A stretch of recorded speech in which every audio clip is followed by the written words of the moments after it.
In today's video, I'm going to teach you how to delete a sequence in Apollo.io.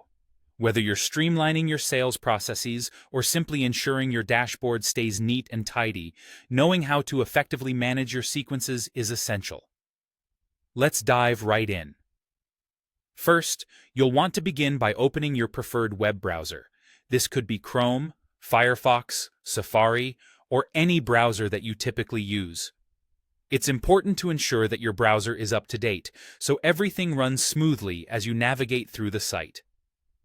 Once your browser is open, head over to your search bar. Type in apollo.io and hit enter. This will take you to the apollo.io homepage, where you can access your account.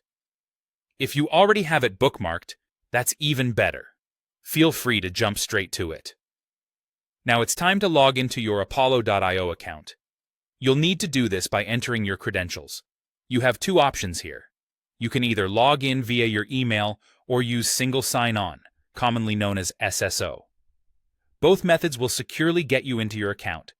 If you're using email and password, make sure you have those handy, and if you're using SSO, ensure you're connected to your organizational network for seamless access. After successfully logging in, your dashboard will become visible. Here, you'll find an overview of all your ongoing sequences. Navigate to the particular sequence that you want to delete. This is typically under the Sequences tab on your dashboard.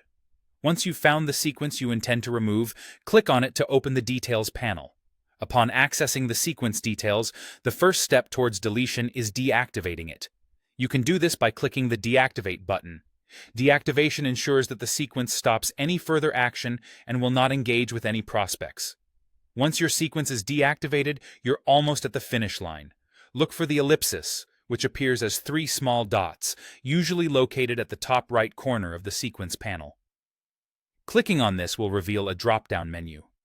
From here, you need to select the Archive option.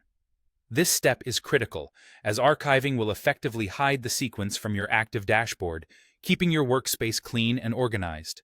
And there you have it. The sequence is now moved to your archives and will no longer clutter your active workflow. If you ever need to refer back to this sequence, you can always access it from your Archived Sequences section. I hope this guide has been helpful for you in managing your Apollo.io sequences. Thank you for watching, and don't forget to like, subscribe, and leave a comment if you have any questions or need further assistance. Happy organizing!